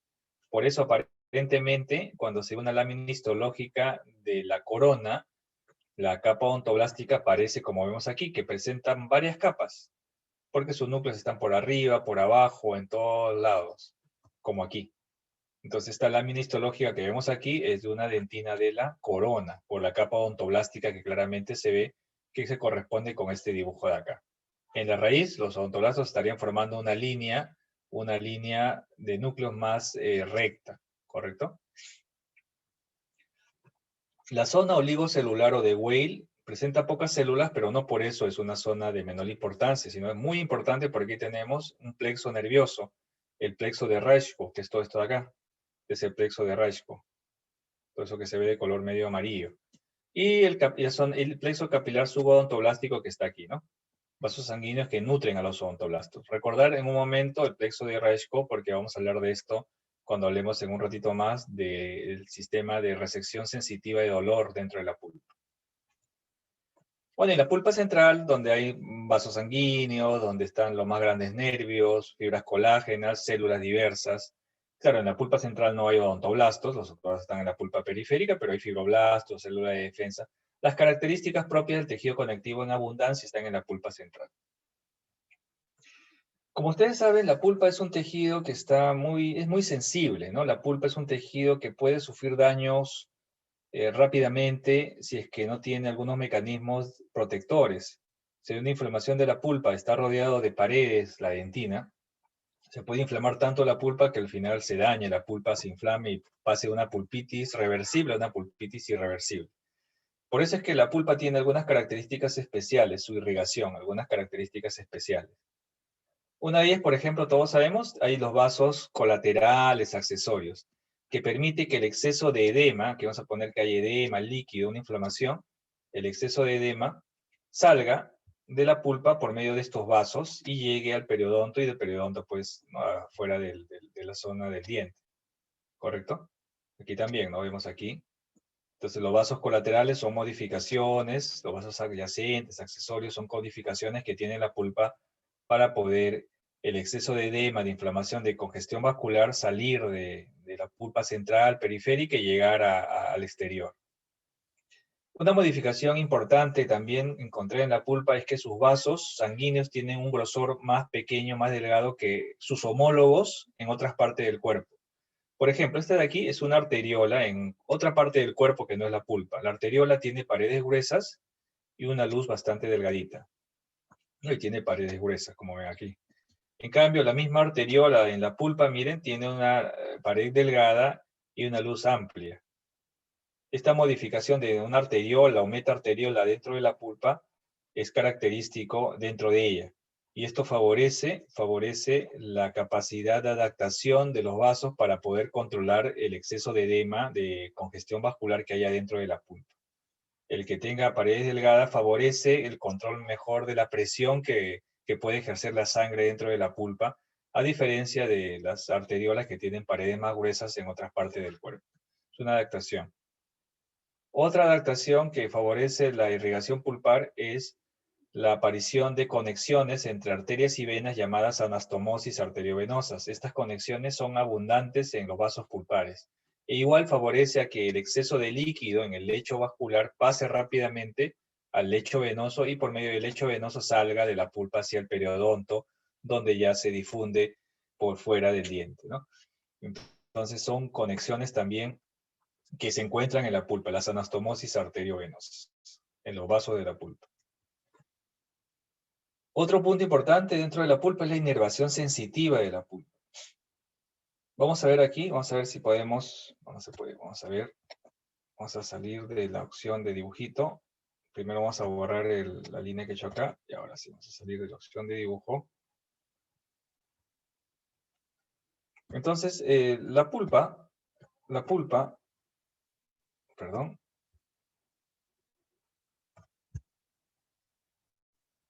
No se puede, ¿no? Ahora sí. Ahí está. Aquí vemos, este es el ganglio de Gasser. De ganglio de Gasser está el quinto 1, quinto 2, quinto 3. De quinto 3, en el ejemplo, están partiendo dos grupos de nervios. Lo mismo ocurre para todos los dientes.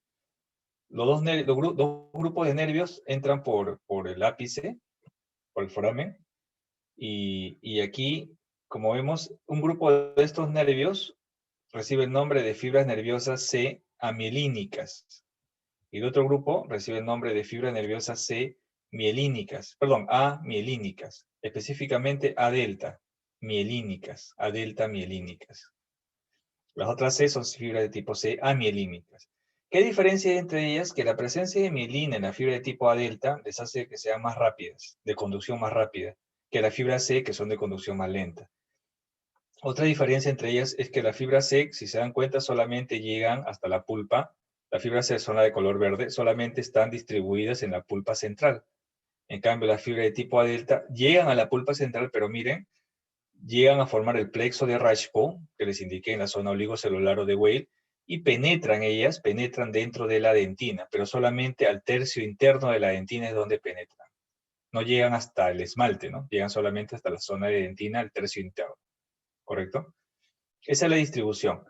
El dolor periférico, por ejemplo, imagínense que aquí uno consume algo helado, este helado que uno consume en esta parte, se detecta por estas fibras nerviosas A delta, pero no por la fibra C, ¿correcto? Entonces, la distribución de estas fibras nerviosas nos permite poder distinguir dos tipos de cualidad de dolor. El dolor agudo, penetrante, localizado, que es el que detectan las fibras A delta, y son las que detectan los primeros síntomas de alguna alteración en el diente. Una retracción gingival, un cepillado, algo helado que uno consume por una retracción o un desgaste del esmalte, esa información es detectada en la dentina y transmitida con las fibras A delta. Pero cuando ya una infección llega hasta la pulpa central, ya el dolor que se desencadena es un dolor constante, continuo, molestoso, porque ya ese dolor es característico de la fibra C. Las fibras C se activan y producen un dolor constante, molestoso, un dolor continuo que no pasa. La fibra de tipo A, el dolor es agudo, punzante, fuerte, localizado. La fibra de tipo C es un dolor, ¿no?, que no se localiza. Y eso creo que todos en clínica alguna vez hemos recibido algún paciente que nos dice, no, doctor, tengo 3 días que no me pasa el dolor, pero siento que el dolor está en toda esta zona, ¿no?, de la mandíbula. No distingo qué diente, pero está ahí. Y uno ve y ve, pues, quizá una gran caries ahí en una molar y dice, ah, este es el diente. Ahora, él no localiza bien porque ya no lo localiza adecuadamente porque ya se han afectado las fibras C, que son fibras de un dolor impreciso. Y el paciente no dice, y por rato, doctor, siento que me hinca así fuerte y después baja, pero siempre hay un dolor ahí de fondo que molesta. Es porque los dos tipos de fibras están activados, porque los dos tipos de fibras están en la pulpa central. Las fibras A delta son dolor así agudo, exacerbaciones, puntiagudo el dolor, y la fibra C es un dolor constante, un dolor continuo, molestoso. Correcto, son dos tipos diferentes de dolor, pero dan dos tipos de fibras que se activan a la vez, a veces, ¿no?, cuando se llega a la infección a la pulpa central. Entonces, lo que estudió hace bastantes décadas Brandstrom y colaboradores es justamente la pregunta que se hizo fue, ¿por qué un estímulo periférico que no está en contacto directo con los nervios, que se sabe que solamente llegan a penetrar 1/3 de la dentina, los activan y se percibe la molestia por el frío, por el consumo de dulces o por el aire que puede ingresar en el diente, que es lo que conecta el estímulo externo con el nervio que está bien adentro en el diente? Entonces Brandstrom y colaboradores estudiaron ese fenómeno y entendieron que dentro del túbulo dentinario estaba el nervio, pero que el nervio solamente llegaba al tercio interno de la dentina, pero por todo el túbulo hacia el exterior hay un líquido, el líquido dentinario. Y el movimiento o los cambios que este líquido detecta los transmite al nervio y el nervio los lleva al cerebro. Por ejemplo, ¿no?, si el líquido dentinario se enfría porque ¿no?, colocamos acá un hielo, comemos algo muy helado, se enfría, todo el túbulo se enfría, todo el líquido se enfría, y rápidamente pues el nervio detecta el enfriamiento del líquido y manifiesta el dolor. Consumimos alimento, ¿no? Consumimos un dulce y sentimos dolor. ¿Por qué? Porque esa zona pues hay los túbulos internos están abiertos, ese dulce, ese azúcar, esas moléculas ingresan dentro del túbulo, modifican la dinámica osmótica del líquido dentinario, ese movimiento, ese cambio osmótico del líquido también es entendido, estimulado, estimula al nervio y el nervio detecta el dolor. Con la jeringa triple, ¿no? Echamos aire al diente, el paciente grita de dolor. ¿Qué es lo que estamos haciendo? Movilizando el líquido, secándolo y movilizándolo, y así también estamos activando el nervio. Y lleva la información de dolor. Entonces la teoría hidrodinámica justamente dice eso, ¿no? Dinámica del líquido. Cambios en el líquido, por estímulos térmicos, estímulos mecánicos, estímulos químicos, que modifican la dinámica del líquido, y el líquido en sí es lo que entendió Brandstrom y hasta ahora es la teoría que mejor explica el dolor de origen dental, cuando el estímulo es algo periférico. Lógicamente, cuando ya llega la infección pues al centro de la pulpa, ya no hay mucho que explicar, ¿no?, porque ahí ya directamente se están activando los dos nervios. El tema está en la explicación que dio Brandstrom de por qué, sin llegar directamente al nervio, cómo éste se estimula. Y la explicación está en esta teoría hidrodinámica del dolor dental.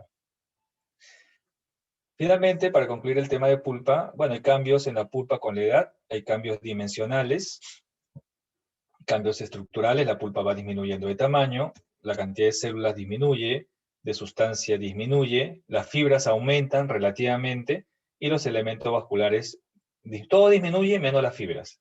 Por eso la pulpa, de ser un tejido laxo, con el tiempo va haciéndose un tejido fibroso en el transcurso del tiempo.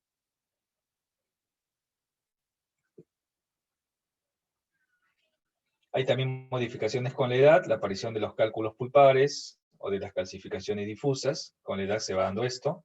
La complicación que traen estas estructuras es que van a ir poco a poco, se aumentan en el tiempo, presionando los nervios y produciendo activación de dolor de origen no séptico, o sea, pulpitis asépticas. que a veces llegan a consulta pacientes con dolor. Uno toma una placa, ve, y no hay nada. Dice, pero no hay caries, no hay nada, pero me duele. Uno ya toma una mejor placa y ve ahí en la cámara pulpar o utiliza otro tipo de imagenología y ve en la cámara pulpar esbozos pues de cálculos. Uno hace la exéresis y ve pues que habían cálculos pulpares ahí en esa pulpa, que explicaban ese dolor debido a estos cálculos pulpares o calcificaciones difusas que también se pueden dar. Con la edad generalmente se da esto. Bien, la dentina, igual que la pulpa, derivan del ectomesénquima. Su espesor es variable, más delgado a nivel del ápice, más grueso por debajo de las cúspides. Su composición, la dentina es el segundo tejido mineralizado del cuerpo, después del esmalte de la dentina. Tiene colágeno, a diferencia del esmalte que tenía enamelina y el esmalte maduro. Esta es la composición de la dentina ya formada, la dentina madura. Tiene agua, y todo esto hace ver que la dentina es el que soporta la presión que el esmalte puede recibir. Es el colchón que tiene el esmalte para poder cumplir con su función. Igual que en el esmalte, la dentina tiene unidades primarias y secundarias. Las primarias son los túbulos dentinarios y la matriz que está entre ellos, la matriz intertubular. Entonces, el túbulo dentinario está formado por dentina que forma las paredes del túbulo, que se conoce como la dentina peritubular. Esta es la dentina peritubular. Dentro del túbulo, ya hemos hablado, está la fibrilla de Thomes, o prolongación ontoblástica, que cuando penetra en el esmalte, recuerdan, se denomina uso adamantino. Está la fibra nerviosa delta, y está el líquido dentinario, que es el que conecta el estímulo periférico, lleva esa información al nervio. ¿Correcto? Acá están los túbulos dentinarios, que forman estas carreteras dentro de la dentina. Pero no solamente hay túbulos dentinarios, también vamos a ver que hay conexiones entre los túbulos, conexiones laterales entre los túbulos dentinarios. Aquí lo vemos. Hay conexiones laterales entre túbulo y túbulo. Histológicamente aquí están. Son estas conexiones que conectan los túbulos, que son los caminos principales por donde va la fibrilla de Thomes, donde está el líquido dentinario, pero también hay conexiones laterales entre túbulo y túbulo.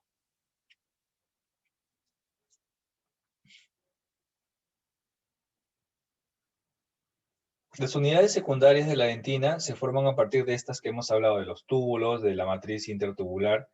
Podemos ahí encontrar unas que se denominan las líneas incrementales de von Engner. Estas líneas incrementales de von Engner, aquí vemos, son estas pequeñas líneas que se ven aquí. Los túbulos dentinarios tienen esta orientación. Y estas pequeñas líneas, estrías que se ven en este sentido, acá se ven más, son las que se denominan las líneas incrementales de von Engner. ¿Y qué cosa me indican estas líneas incrementales de von Engner? Las líneas incrementales de von Engner van a marcar el ritmo diario de producción de dentina por parte del odontoblasto. Es lo que produce diariamente. Cada línea cada línea determina el límite de producción diaria de dentina por parte del odontoblasto. ¿Correcto? La fase de activación y reposo que tiene el odontoblasto. La línea de von Engner. Acá también vemos la línea de von Engner. En el esmalte hablábamos de algo similar. En el esmalte, las líneas que marcaban el ritmo diario de producción del ameloblasto eran las estriaciones transversales. Aquí en la dentina, las líneas que marcan el ritmo diario de producción del odontoblasto es la línea de von Engner. Hay similitudes conceptuales entre ambas estructuras histológicas de dentina y de esmalte. Las líneas de Owen son estas de acá. Son bandas hipocalcificadas y líneas incrementales en la dentina. Correcto, las líneas de Owen. En el esmalte también había una estructura que tenía el mismo concepto, ¿recuerdan? Era la estría de Rexius. La estría de Rexius en el esmalte son las bandas hipocalcificadas y líneas incrementales. En la dentina, esas bandas hipocalcificadas y líneas incrementales se denominan las líneas de contorno de Owen. ¿Correcto? Entonces hay un correspondiente concepto similar en dentina y en esmalte. En dentina son las líneas de Owen y en esmalte las de Rexius. Aparte de estas similitudes, hay pues cosas así diferentes. Por ejemplo, la dentina se forma con la aparición de estas estructuras globulares que se denominan calcoferitos. Cuando aparece en la predentina estos calcoferitos, ya esta predentina va a estar transformándose en dentina, se está calcificando. Entonces, estos calcoferitos tienen pues estructuras mineralizadas dentro, ¿no? Cristal y hidroxiapatita, y se fusionan entre sí formando ya masas homogéneas de dentina. Pero a veces estos calcoferitos, estas estructuras globulares, no se fusionan así de forma completa, sino dejan espacios entre ellas. Cuando ocurre eso, estas zonas donde no se han mineralizado, donde no hay contenido mineral porque es vacía, se denomina espacios de CERMAC o dentina interglobular. ¿Qué son? Son zonas hipocalcificadas entre la fusión de los calcoferitos. ¿Correcto? Los espacios de CERMAC. ¿Cómo se ve histológicamente? Se ve así, como manchas oscuras, espacios vacíos. Es así como se ven los espacios de CERMAC o dentina interglobular. Se debe a que ahí quedaron espacios vacíos entre los calcoferitos, que es una de las formas como la dentina se calcifica. Acá vemos el límite melodentinario, la fibrilla de Thomes, acá están los túbulos dentinarios y aquí están la dentina interglobular. Acá otra vez la dentina interglobular, que la vemos acá. La otra estructura de la dentina es la zona granulosa de Thomes. Me olvidaba. La dentina interglobular lo vamos a observar en la dentina de la corona. Solamente ahí se va a ver dentina interglobular o espacio de CERMAC. Y la zona granulosa de Thomes, que es esta de acá, que es una estructura histológica de la dentina, solo la vamos a encontrar en la dentina radicular, en la raíz. Entonces acá tenemos la dentina. La dentina justo termina donde está la zona granulosa de Thomes, ¿no? Ahí ya concluye la dentina y luego empieza el cemento. Entonces, ¿por qué se origina esta zona granulosa de Thomes? Hay dos propuestas, está así en los textos. Uno sostienen que ahí hay fibras colágenas que se han encontrado en esta zona y esas fibras colágenas pues no se calcifican, es tejido orgánico. Y al no calcificarse se ven las preparaciones histológicas como granulitos, vacíos. Otros sostienen de que ahí bruscamente los túbulos dentinarios se curvan. Al curvarse bruscamente los túbulos dentinarios, estos túbulos dentinarios, estas porciones terminales se curvan ahí, y eso se va a ver en las láminas histológicas como esta zona granulosa de Thomes. Las dos propuestas están ahí en los textos y también se ha encontrado que es así. Puede verse a las fibras colágenas y a las curvaturas bruscas de túbulos dentinarios. Ahí vemos la zona granulosa de Thomes en la dentina radicular, luego ya termina la dentina y empieza el cemento. En las dos láminas vemos esto de aquí, de la lámina hialina. ¿Qué cosa es la lámina hialina? Que está entre el cemento y la dentina radicular. La lámina hialina se considera que es una capa de tejido parecido al esmalte, por eso se llama sustancia ameloide también, ameloide, de ameloblasto, sustancia ameloide. No es esmalte, es parecido, sustancia ameloide también se llama, o lámina hialina. ¿Qué es lo que pasa con esta lámina hialina? Se considera que es formada por la vaina de Herwig. Esa vaina de Herwig, que estaba formada por epitelio interno y externo, formaría esta lámina hialina o sustancia ameloide, que está entre la dentina y el cemento, ¿correcto? Ahí aparece, ¿no? Esta sustancia, lámina hialina porque es de color así medio transparente, hialino, y está entre el cemento, por un lado, y la dentina. Y se considera, como lo voy a repetir, que es formada por la lámina de Herwig antes de desintegrarse, antes de desaparecer, forma esta capita mínima de algunas cuantas micras, esta lámina hialina, ahí en la raíz. La dentina se puede clasificar desde dos perspectivas. La dentina, la clasificación histotopográfica hace que la dentina la podamos clasificar en dentina del manto, que es la primera capa de dentina que está por debajo del esmalte, y la dentina circumpulpar, que es la dentina que se forma toda la vida. La dentina del manto tiene un grosor aproximadamente de 30 a 40 micras, y luego ya el resto de dentina es la circumpulpar. La dentina circumpulpar es la que se forma toda la vida. Bueno, y siempre al final va a haber una capita de predentina. La dentina se forma toda la vida. La otra clasificación de la dentina es la clasificación histogenética, que clasifica la dentina en dentina primaria, secundaria y terciaria. La dentina primaria es la dentina que se forma desde que empieza la dentinogénesis. Si recordamos bien, la dentinogénesis empieza en campana tardía, es decir, la dentina primaria empieza a formarse en campana tardía desde que empieza la dentinogénesis y concluye cuando el diente ocluye con el antagonista. Cuando el diente ya ocluye en el plano oclusal, ahí, a partir de ese momento, la dentina que se forma es dentina secundaria. Y la dentina terciaria solamente se forma cuando hay algún tipo de estímulo nocivo o terapéutico en el diente que induce que se forme dentina. Esa dentina terciaria, dentina reparativa o reaccional que ahorita veremos. Entonces la primaria es de campana tardía, que es donde empieza la dentinogénesis hasta que el diente ocluye con el antagonista. La secundaria, desde ese momento, desde que ocluye hasta el final de la vida del diente. Y la terciaria solamente si hay un estímulo, no siempre va a haber. ¿Correcto? Las dos primeras también se llaman dentinas fisiológicas y la otra dentina patológica, reactiva o reaccional. Acá tenemos dentina primaria y dentina secundaria. La dentina terciaria es una dentina inducida por algún agente microbiano, caries dental, traumatismo o agente terapéutico, inducida por algo. Acá tenemos la dentina primaria, dentina secundaria y una dentina terciaria. Claramente se ve la diferencia, ¿no? La primaria, los odontoblastos ordenaditos, ya cuando empieza a ocluir el diente de la persona, ya los odontoblastos se desordenan un poco, dentina secundaria, y cuando ya hay algún tipo de estímulo, la dentina se forma tan rápidamente que a veces queda atrapada los odontoblastos dentro, dentina terciaria, ya irregular, con poco contenido mineral, los túbulos dentinarios con trayectos raros. Entonces la dentina terciaria se forma solo en la zona donde se requiere. El resto de la dentina es secundaria, pero solamente aquí se formó dentina terciaria porque seguramente en el exterior de este diente aquí hay una caries dental que está avanzando, ¿no? Entonces la dentina terciaria se forma en áreas localizadas en reacción a estímulos. La dentina terciaria tiene túbulos dentinarios que son estos de aquí, en menor número y de trayectos irregulares con respecto a la dentina primaria y secundaria, que son más regulares y todo más ordenado. Existen dos tipos de dentina terciaria. La dentina terciaria de tipo reaccional y la dentina terciaria de tipo reparativa. La dentina terciaria de tipo reaccional se forma a partir de odontoblastos preexistentes. Se forman testículos leves o moderados.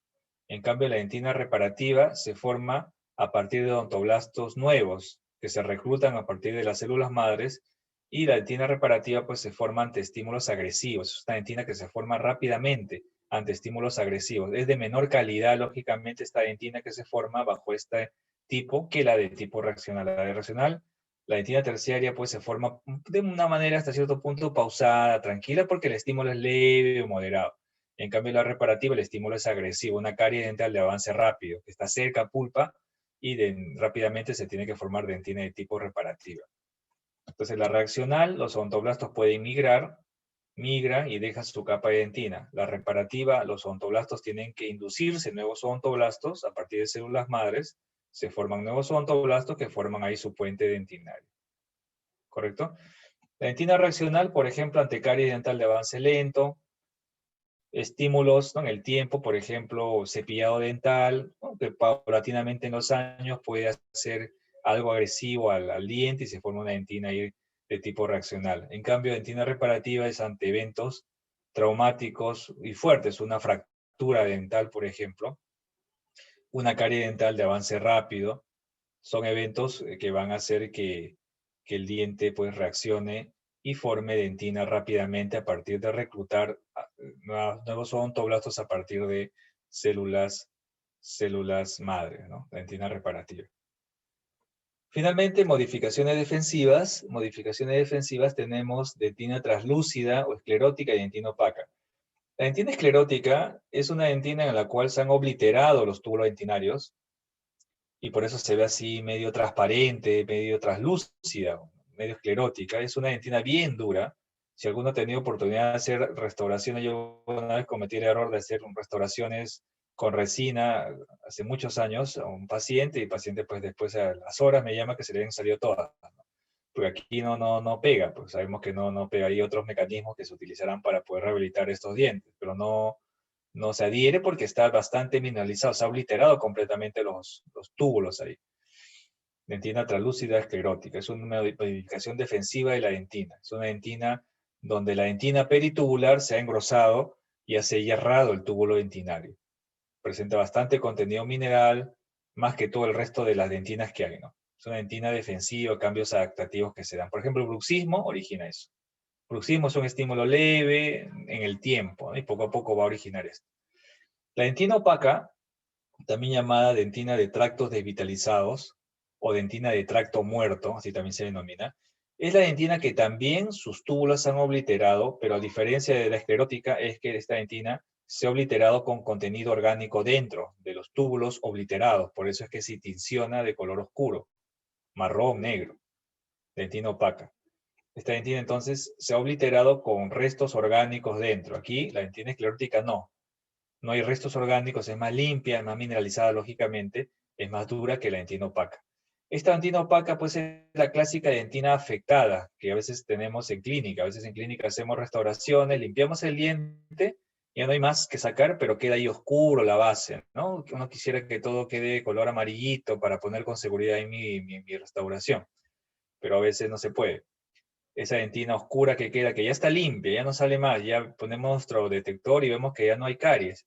¿Pero por qué queda oscura? Es porque es una dentina afectada, es una dentina opaca, que se ha obliterado los túbulos, se han cerrado, pero ha quedado ahí cerrado con restos minerales orgánicos que han precipitado, se han neutralizado y ha quedado ahí tincionado. Es la dentina afectada, ¿no? La dentina clásica, dentina afectada. Bien, vamos a hacer algunas preguntas para concluir esta parte. ¿Cuál de las siguientes estructuras de la dentina corresponde a zonas sin mineralizar? ¿Cuál será la respuesta ahí? ¿Cuál de las siguientes estructuras de la dentina corresponde a zonas sin mineralizar? ¿No? Muy bien, como dice ahí Rosángela. Rosángela, la dentina interglobular, ¿no? También Brenda nos dice ahí, ¿no? Lo mismo. Aquí dice, ¿cuál de las siguientes características corresponde a la pulpa? ¿Cuál es característico de la pulpa? A ver, analicen y me dicen la respuesta. ¿Cuál es característico de la pulpa dental?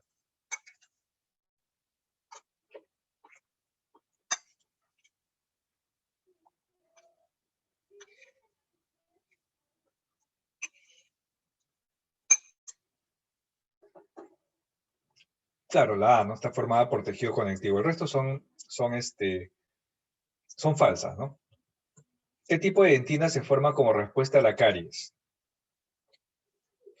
Habíamos dicho que las dos primeras son fisiológicas, son, ¿no? La última, ¿no? La reparativa es un tipo de dentina terciaria. Se forma como respuesta a la caries, igual que la reaccional. ¿Cuál de las siguientes características en la pulpa dental se incrementa con la edad? A medida que envejece la pulpa, ¿qué es lo que se incrementa? ¿No? Como dice Diani, Rosángela, Lourdes, Brenda, Renzo, la D, ¿no? El componente fibroso, eso es lo que con la edad empieza a aumentar, lo demás disminuye. ¿Cuál de las siguientes regiones de la dentina presenta mayor mineralización? ¿Cuál de las 4 alternativas presenta mayor mineralización? No, igual, ¿no? La D también, ¿no? Muy bien, la dentina esclerótica. Es la dentina más mineralizada que hay, pero es una dentina defensiva. Bien, vamos a hacer un pequeño receso, correcto, para concluir la última parte. La última parte es algo interesante, es una mecánica que aplicamos a algunos grupos con el doctor Huiza, el doctor Hernández, que es una sesión de preguntas y respuestas, ¿correcto? De preguntas y respuestas, donde voy a proponer preguntas de exámenes, donde vamos a ver algunos temas en algunas preguntas que vienen en algunos exámenes de NAO, que por alguna razón no ponen en el temario esos temas, ¿no? Pero hay preguntas de esos temas. Entonces vamos a hacer preguntas de temas que no están en el temario, pero que han venido en exámenes. Y vamos a revisar de forma concreta, puntual, pero de forma lo más profunda posible, esos temas adicionales que no vienen, que no están en el temario oficial, pero que vienen preguntas de ellos. Por eso es importante revisar esto de preguntas y respuestas. Son preguntas seleccionadas de exámenes que vamos a ver. Ya hacemos un pequeño receso, unos 5 minutos, y luego ya vemos este tema de preguntas y respuestas. Son unas cuantas preguntas, pero importantes que nos va a permitir profundizar algunos puntos. Ya son las 10:07. Unos 5 minutos sería hasta 10:12, 10:13, ¿ya? 5 minutos y ya empezamos con la última parte ya de preguntas y respuestas en la sesión de hoy día. Entonces, 5 minutos de receso y luego continuamos.